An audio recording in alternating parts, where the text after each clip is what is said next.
Aleluya. Adoramos a Dios. Adoramos al Señor. Dios le bendiga, amados hermanos. Dios le bendiga.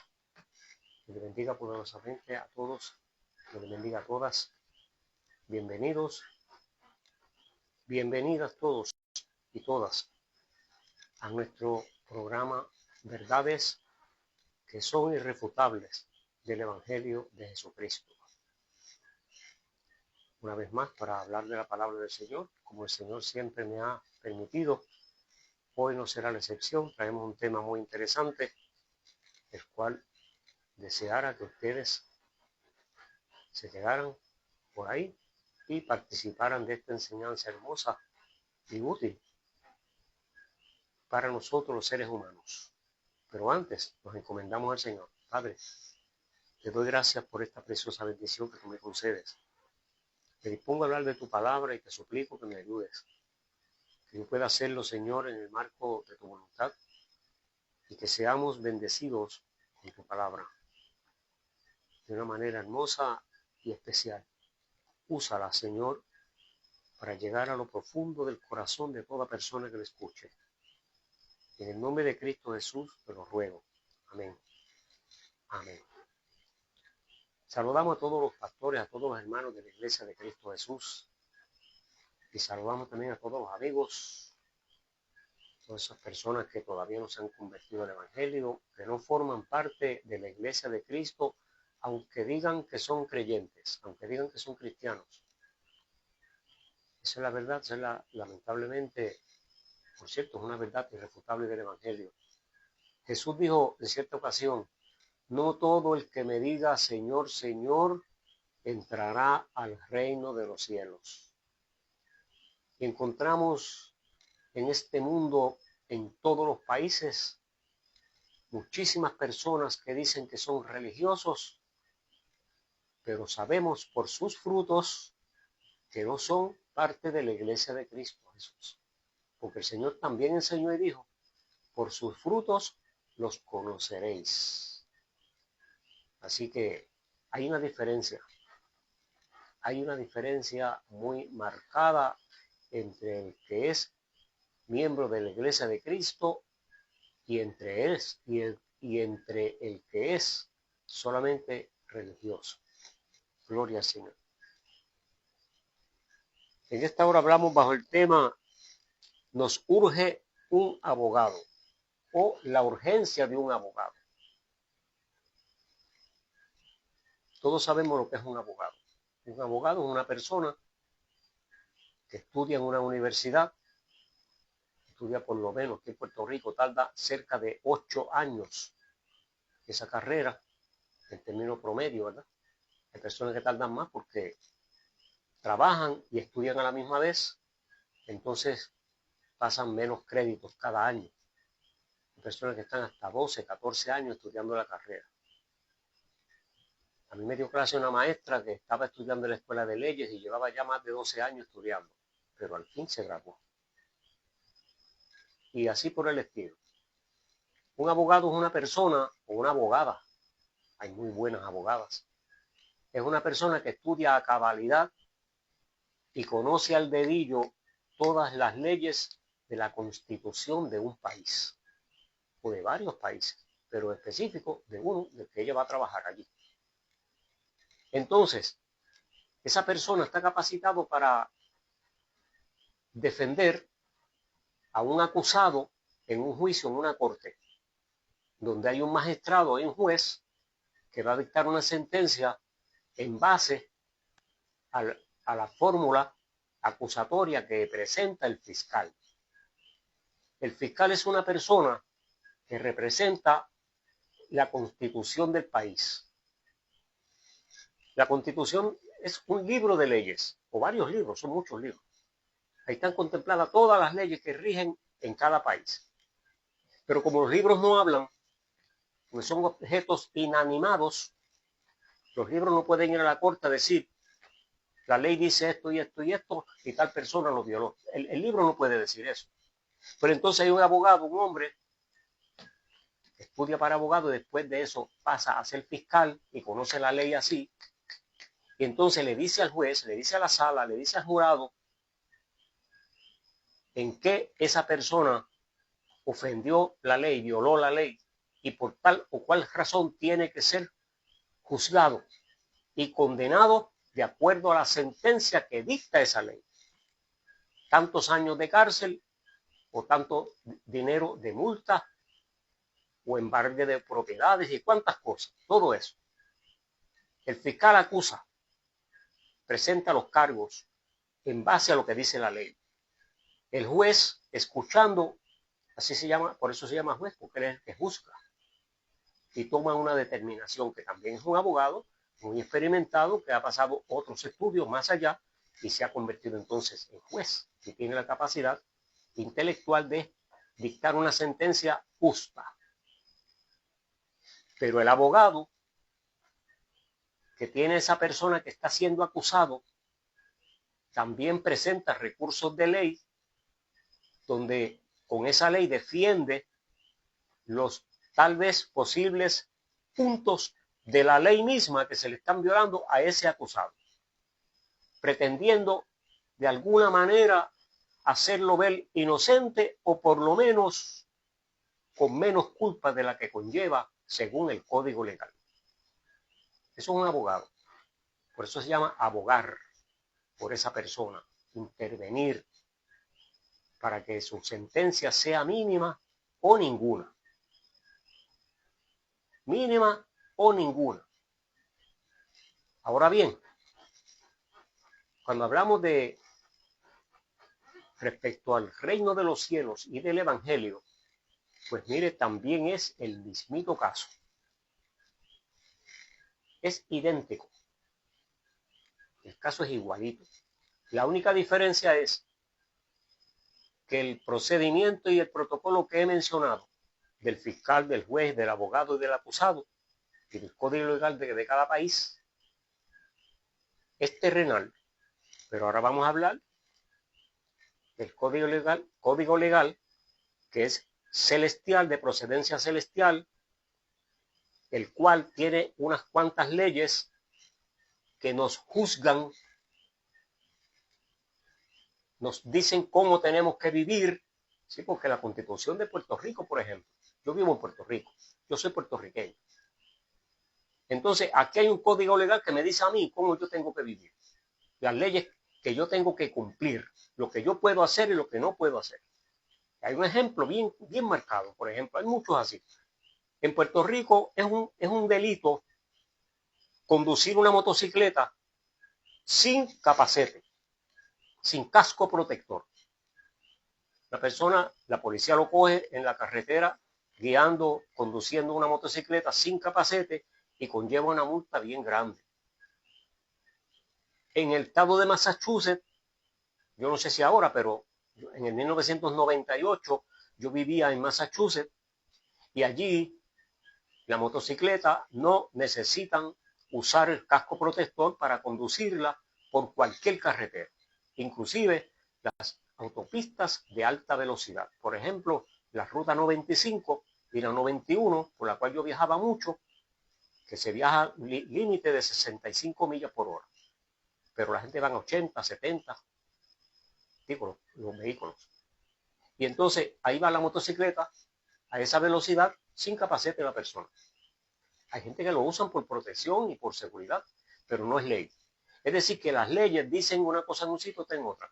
Pero en el reino de los cielos es una sola ley, la que va a juzgar al mundo entero.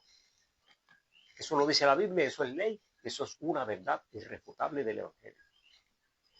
Ayer me preguntaba un joven en el servicio que estábamos administrando, ¿qué va a pasar? ¿Cómo Dios va a juzgar a las personas que nunca escucharon su palabra?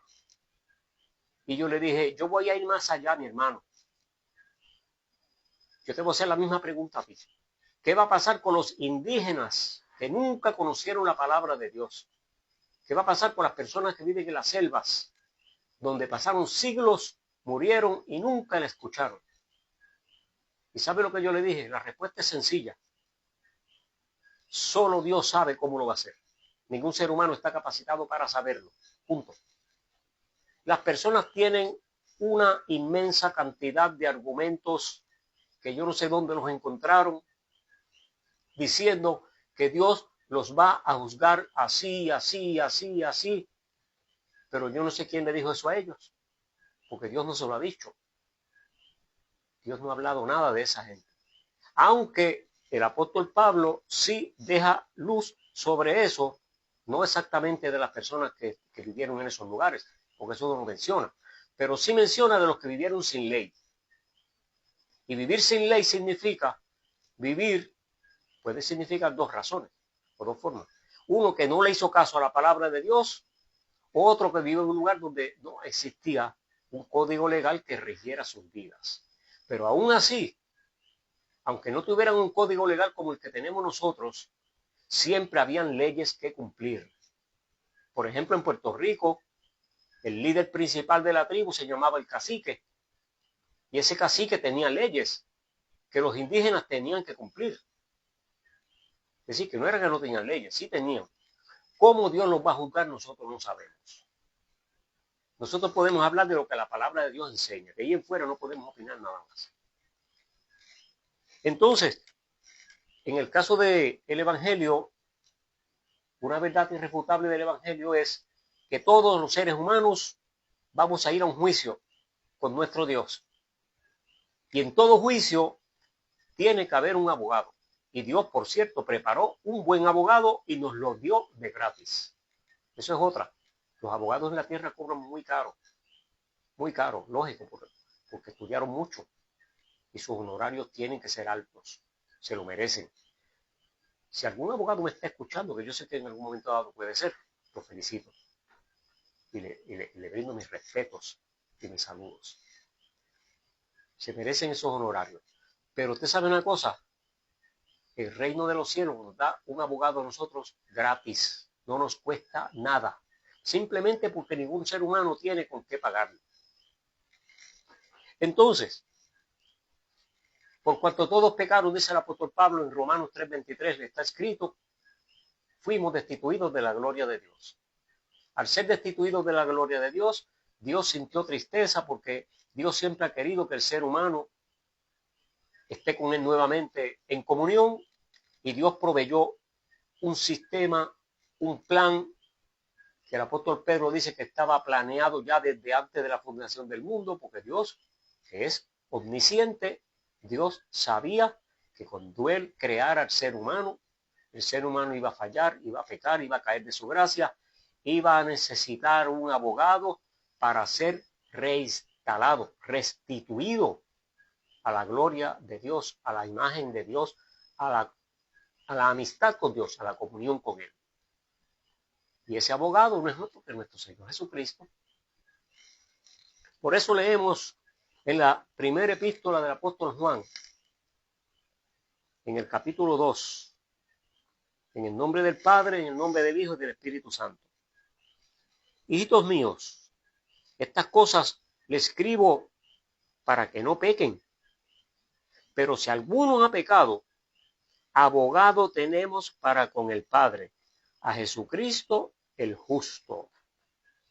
Él es la propiciación por nuestros pecados, y no solamente por los nuestros, sino también por los de todo el mundo. Y en esto sabemos que nosotros le conocemos si guardamos sus mandamientos. Es decir, Jesús es nuestro abogado, Dios lo proveyó para que abogue a favor nuestro. Y dice que Él es la propiciación por nosotros. Propiciación quiere decir que murió en el lugar que nosotros debíamos de morir. Yo debía morir en una cruz, no necesariamente en una cruz, pero yo tenía que morir. Y como yo tenía que morir, Cristo dijo, no, ven acá, yo muero por él. Y así por el estilo, Jesús, su muerte en la cruz fue equivalente a la muerte de todos los seres humanos que acudan a él. Digo, los que acudan a él, a los que no acudan a él, pues el beneficio está disponible, pero si la persona no lo solicita, no lo va a alcanzar, no lo va a tener. No lo va a tener. Hay veces que hay empresas que regalan cosas. Hay empresas que tienen exceso de dinero o de inventario, ¿verdad? No sé. Y regalan. Pero hay que solicitar, hay que ir allí a hacer una fila, una cola. Muchas veces hay que llenar unos formularios y esperar semanas, meses, días, años. Hay que solicitarlo. Si se queda con las manos cruzadas en su casa esperando, no se lo van a dar. El reino de los cielos es idéntico. El Señor proveyó ese abogado, proveyó ese cordero que se llama Jesús, el justo. Pero es para toda persona, no importa la cantidad de personas que sean. Actualmente se cree, se dice que en el mundo habitan más de 10.000 millones de personas. Más de 10.000 millones. Pues mire, y los que se han muerto ya. Todos esos 10.000 millones, los que se murieron y los que van a nacer más, cualifican para ser salvados. Y el sacrificio de Cristo es suficiente para perdonarlos a todos. Eso es lo que la palabra enseña, eso es una verdad irrefutable del Evangelio, porque Dios lo dice en su palabra en el capítulo 3 del Evangelio de Juan, verso 16, en Juan 3:16. El domingo hablamos de eso. De tal manera amó Dios al mundo, es decir, a toda la gente, que dio a su Hijo único para que todo el que en Él cree, todo el que en Él cree, cuando dice todo, lo incluye a todos, tenga vida eterna, no se pierda más, tenga vida eterna. Entonces, lamentablemente es muy reducido el número de humanos, de seres humanos que hemos acudido a solicitar los servicios de ese abogado, de esa salvación, de ese perdón, de esa misericordia que Dios ha desplegado a favor del ser humano. Si alguien conoció a Cristo personalmente y aprendió de su ministerio grandes cosas, fue el apóstol Juan, el que escribió esto que yo acabo de leer. Más de 3 años con Jesús, debió de saber mucho, debió de aprender mucho de nuestro Señor Jesucristo, porque él mismo escribió en su evangelio. Juan escribió: yo escribo esto en este evangelio, pero no escribo todo lo que pasó en el ministerio de Cristo, dice el apóstol Juan. Porque si lo fuera a escribir todo, pienso yo, dice Juan, pienso yo que ni aún en el mundo cabrían los libros que se podrían escribir. Está haciendo una hipérbole, lógicamente. Está haciendo una hipérbole. Está queriendo significar que serían muchos los volúmenes de libros que se podrían escribir relatando todos los milagros y las enseñanzas que ellos recibieron de nuestro Señor Jesucristo en esos 3 años y medio que estuvieron juntos. Aunque quizás los apóstoles Juan y el apóstol Pedro no se conocieron personalmente, es lo más seguro, porque el apóstol Pablo murió en el año 62, algo aproximadamente por ahí, o 64, las fechas están ahí más o menos, y el apóstol Juan escribió el Evangelio en el 96. Y aunque el apóstol Juan y el apóstol Pablo vivieron en el mismo tiempo, no necesariamente tienen que haberse conocido. Al menos ni la historia ni la Biblia dice que se conocieran. No lo dice. El apóstol Pedro y el apóstol Pablo sí, se conocieron y estuvieron juntos en algunas ocasiones. Pero si se conocieron o no se conocieron, no viene al caso. La cosa es, lo interesante es que aunque no se conocieron, no obstante, sus respectivos puntos de vista en teología se complementan perfectamente muy bien uno al otro y no se contradicen en nada. Aún con la enorme cantidad de años que pasaron entre uno y otro de sus escritos. Ambos abordan y explican muy bien la obra redentora de Jesucristo, su amor, su redención y su justificación por el derramamiento de su sangre en la cruz a favor del ser humano, como un buen abogado que es. Por eso es que la urgencia que todos tenemos de un ser humano, de un buen abogado, la urgencia que tenemos de un buen abogado la tenemos en nuestro Señor Jesucristo Jesús. Ahí lo encontramos. Tanto el apóstol Pablo como el apóstol Juan nos presentan la urgencia que todos tenemos de un abogado que nos represente el día que viene, porque nos va a llegar a todo el mundo. A todo el mundo. Usted me va a escuchar en este programa con mucha frecuencia diciéndolo. lo voy a seguir diciendo hasta que me muera, que viene un día en que vamos a ser juzgados todos los seres humanos, los buenos y los malos.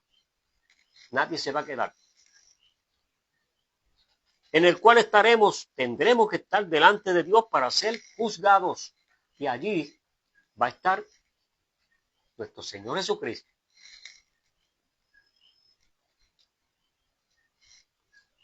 En la segunda epístola del apóstol Pablo a los Corintios, en el capítulo 5 y verso 10 dice: porque es necesario que todos nosotros comparezcamos ante el tribunal de Cristo para que cada uno reciba según lo que haya hecho mientras estaba vivo, sea bueno o sea malo.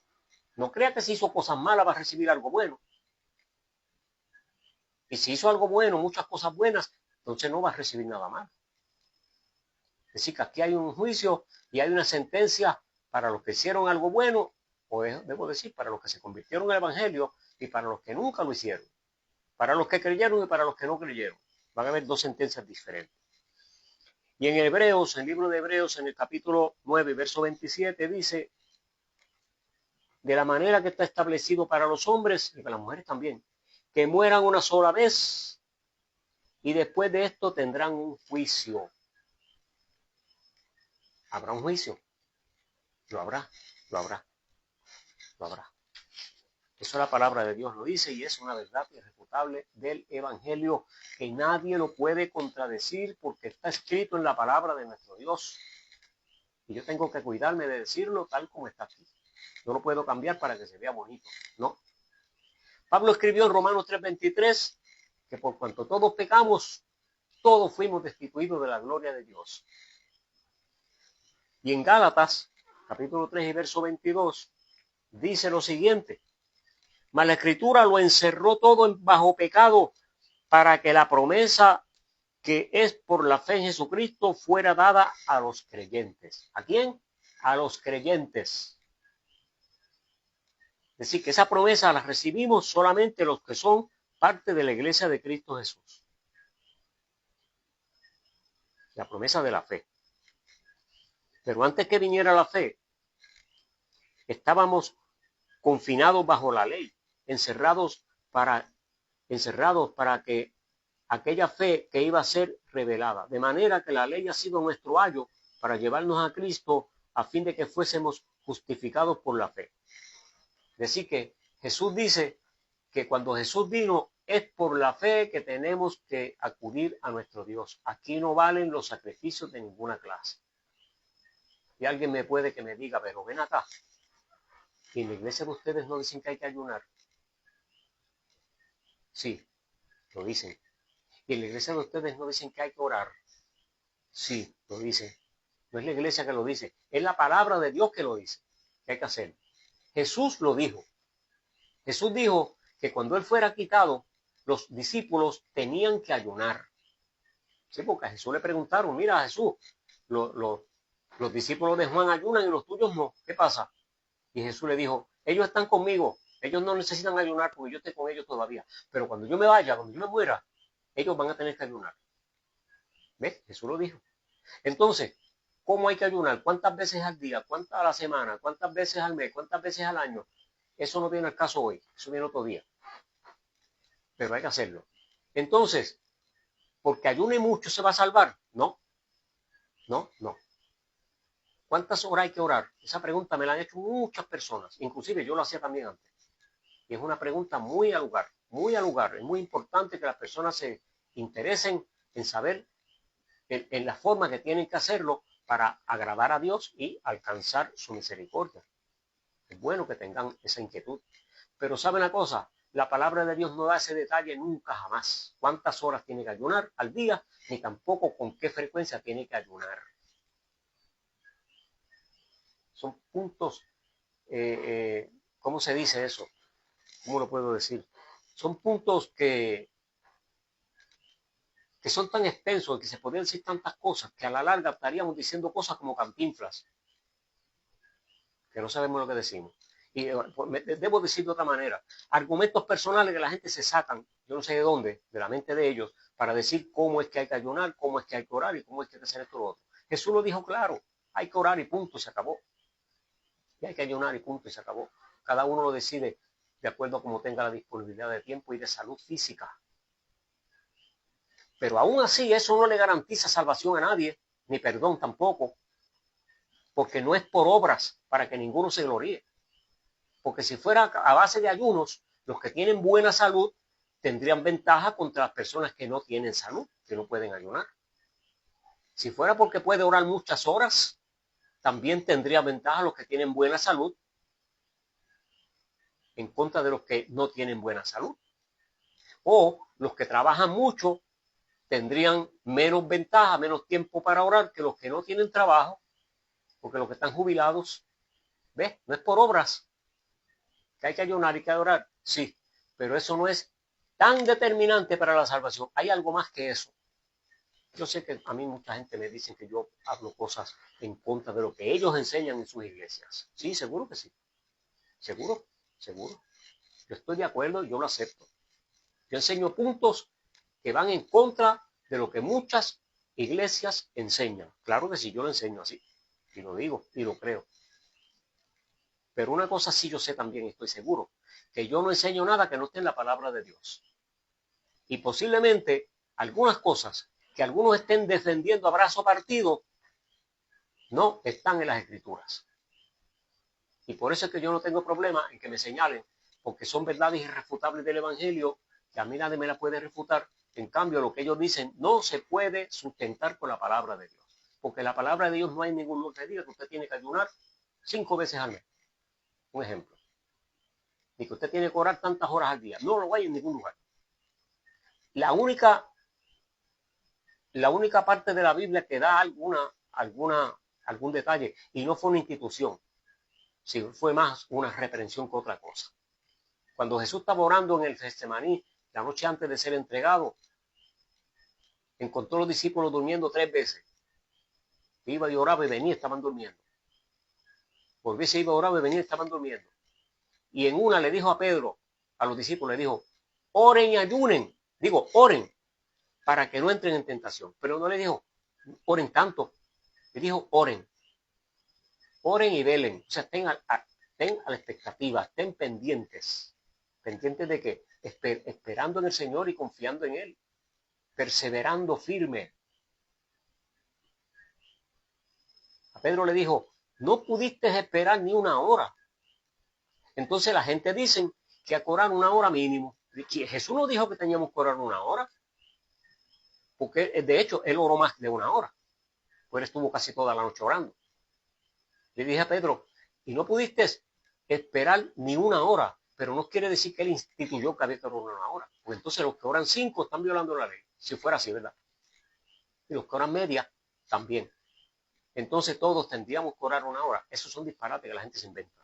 Perdóneme si usted cree eso, que Jesús dijo eso. Eso no fue lo que Jesús quiso decir. Fue una reprensión que le dio a Pedro, porque en vez de estar orando y clamando a Dios por misericordia para que Dios los guarde, estaban durmiendo.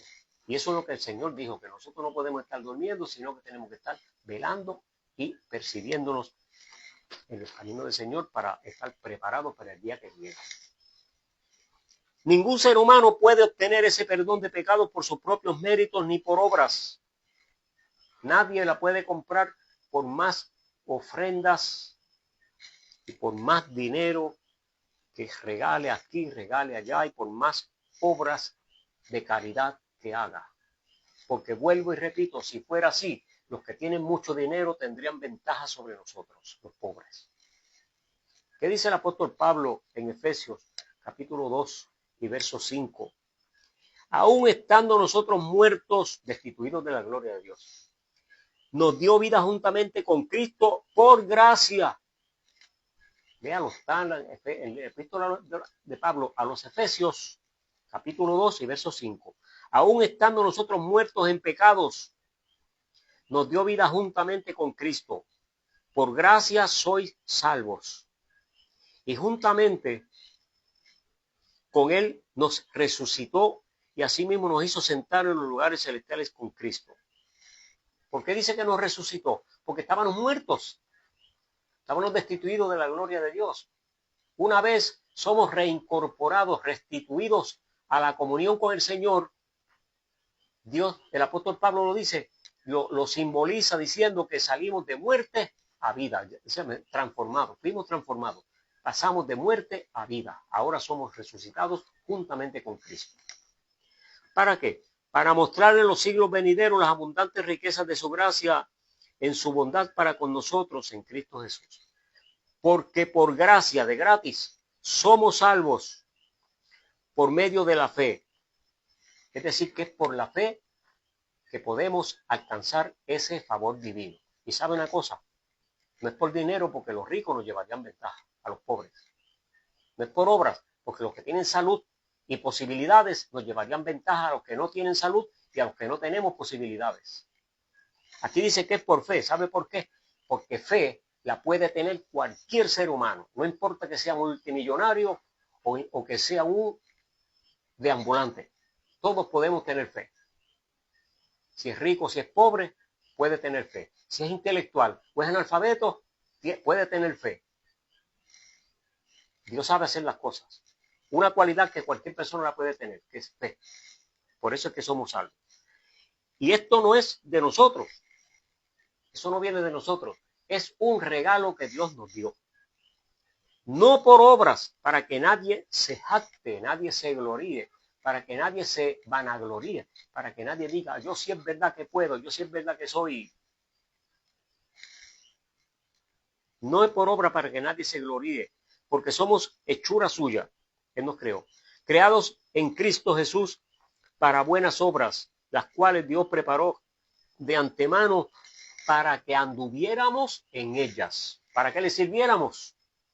Y desde ese lugar, desde el Evangelio, desde la iglesia, ahora posicionados al lado de Cristo, de la mano con Él, abrazados con Él, entonces diéramos testimonio de que ahora vivimos en Cristo Jesús. Y como decimos los domingos, por cierto, no nos dejen solo el domingo a las 8, hubo un cambio. Gloria a Dios. Domingo a las 8 de la noche aquí en Facebook. Por eso es que hoy, con toda seguridad, con toda firmeza, decimos que nos urge la asistencia de un abogado. Pero usted sabe una cosa, hoy Cristo es nuestro abogado. En el Evangelio de Juan, en el capítulo 1 y verso 29, Juan el Bautista dijo que Jesús, el siguiente día, vio Juan a Jesús que venía hacia él, Juan el Bautista, y le dijo a la gente, este es el Cordero de Dios que quita el pecado del mundo. Quiere decir que ese Cordero que viene a quitar, a remover el pecado del ser humano, ese es también el abogado que está intercediendo. Lo leí al principio en la primera epístola de Juan, capítulo 2, versos 1, 2 y 3. Dice que si necesita, que si alguno ha pecado, abogado tenemos a Jesucristo el justo. Ese es nuestro abogado. Ahora en este tiempo, en la edad de la iglesia, en teología se llama la edad de la gracia, la era de la gracia o la dispensación de la gracia. Cuando el Señor levante la iglesia, hasta ahí llegó la gracia y hasta ahí llegó la oportunidad de recibir la salvación, el perdón y la misericordia por fe, y comienza otra dispensación que no viene al caso hoy tampoco, otro día hablaremos tal vez de ello, hasta allí llega. Pero mientras eso no ocurra, mientras el Señor no se lleve a la iglesia, Cristo es nuestro abogado. Pero usted sabe una cosa, cuando lleguemos al juicio que hablé de que nos espera a todos los seres humanos, a los buenos y a los malos, inclusive al criminal más empedernido, como al hombre o mujer más consagrada delante de Dios. Todos tendremos un juicio. Todos. Hoy es nuestro abogado, intercede ante el Padre a favor nuestro, pero, hoy Cristo es nuestro abogado según Primera de Juan 2:1. Pero en el más allá, cuando pasemos de este mundo al otro, cuando venga ese juicio, que habrá un juicio para todo ser humano, según dice Hebreos 9:27 y segunda de Corintios 5:10, es necesario que todos comparezcamos al tribunal de Cristo para que cada uno reciba lo que haya hecho mientras estaba vivo, sea bueno, sea malo. Y usted sabe una cosa, allí nuestro Señor no va a ser abogado, allí va a ser juez. Allí va a ser juez.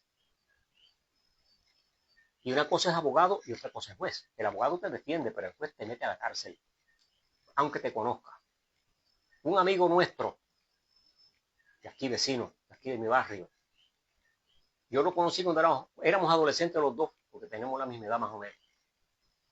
Y él cuando fue adulto ingresó a la policía de Puerto Rico. Y mientras él crecía, al lado de su casa vivía un señor que era un vicioso, le gustaba mucho tomar licor y hacer diferentes tipos de juegos clandestinos y prohibidos. Y hacían barbaridades por ahí. Era un señor que, aunque era un señor mayor de edad, pero tenía vicios y era un poquito travieso. Sucede que cuando ese mi amigo ingresa a la policía, ese señor adulto, bien, bastante anciano ya, cometió unos delitos y enviaron una patrulla de policías para arrestarlo, para llevarlo preso. Y le tocó a mi amigo venirlo a buscar. No puedo decir nombre, está prohibido. ¿Y para qué? No voy a decir. Cuando viene y lo busca, va a su casa, es anciano como lo conocía desde joven, y de hecho era joven todavía. Lo conocía desde niño, desde que nació, se crió al lado de él, al lado de su casa, eran vecinos. Lo saludó con una euforia tremenda. Y pues una persona, ver un policía en su casa y amigo de él, pues es una cosa que llena a uno de orgullo, ¿verdad? Y se creía que iba a visitarlo, a darle los buenos días y a felicitarlo, yo no sé por qué, o llevarle un regalo, no sé. La cosa fue que lo recibió con bombos y platillos, con la alegría más eufórica del mundo. Y mi amigo el policía le dice, yo lo siento, mi hermano, pero con toda amistad te tengo que llevar preso. A eso vengo a buscarte. Y el hombre empezó a reírse, le creía que estaba jugando. ¿De qué tú estás hablando, muchacho? ¿Qué? ¿Qué? Pegó a hablar disparates y chistes como hacían siempre. Y el hombre sacó las esposas y le dijo, no, es en serio, te vengo a buscar preso, echa para acá. Y se lo llevó. ¿Usted sabe por qué? Porque una cosa es cuando se criaba en el barrio, cuando estaba junto con él, comiendo dulces y tomando refrescos en la tienda, y otra es ahora que era un oficial de la autoridad. Y eso pasó ya, y aquí no pasó nada, como se dice. Pero en el reino de los cielos no va a ser así. En el reino de los cielos, el que vaya con la frente en alto porque se convirtió el evangelio, va a recibir algo bueno, porque el apóstol lo dice allí en Corintios 5:10. A los que hicieron lo bueno, va a recibir lo bueno. Pero los que hicieron lo malo, van a recibir un castigo. Y la palabra de Dios dice que los que no conocieron al Cristo de la gloria van a estar en un lugar de tormento. Y hay que decirlo también porque es una verdad irrefutable del evangelio, porque esto es para escoger entre el bien y el mal. Lo dice Deuteronomio capítulo 30 y verso 15, que Dios te pone en la mano la palabra para que escojas entre el bien y el mal. Le dice él, te ofrezco la vida para el bien y el mal para muerte. Dios te bendiga. Queda en cada uno de nosotros hacer la elección que mejor creamos y, como decimos allá en el campo, atenernos a las consecuencias. Dios te bendiga, Dios te guarde.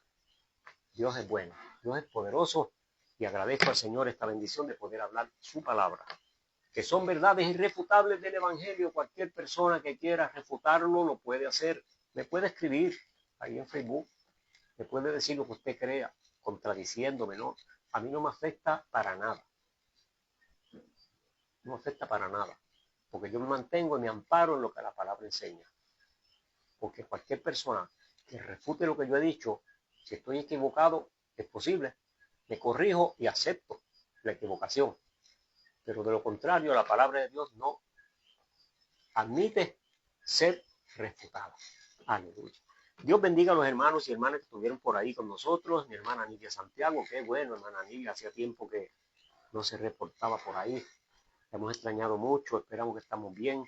Envíele mis saludos a Ivy, su hija, a sus hijos y a todos los demás hermanos, las nenas de Ivy, a toda esa familia muy amada, muy querida, y a la hermana Mari. Mi hermano Samuel Carrero, Dios te bendiga, Samuel, allí en el pueblo de Añasco, y su esposa Rosita y sus nietos y nietas. Mi hija Migdalia, su esposo Denis y nuestra nieta Abigail, Dios te bendiga mucho. Mi hermano Edgar Soto, te bendiga, Edgar. Dios bendiga a tu esposa y todos los demás hermanos. Y la hermana Dali Vélez, esposa del hermano Pancho del Valle.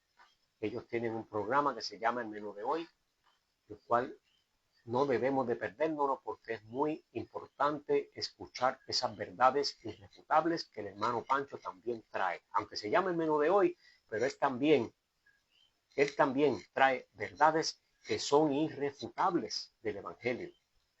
Y es una hermosura escuchar la palabra de Dios, y sobre todo Pancho las entona con música y cuántas cosas bonitas en ese programa. No se lo pierda. Todos los lunes, 7 de la noche, hora del este de los Estados Unidos. Ellos lo transmiten simultáneamente en YouTube y también en Facebook. Dios les bendiga mucho. Dios te bendiga, Pancho. Sígase adelante. Ese menú del lunes pasado estuvo espectacular, como todos los demás. Dios les bendiga mucho. Los esperamos el domingo en nuestro programa. Hubo un cambio a las 8 de la noche aquí en Facebook. 8 de la noche, hora de Puerto Rico.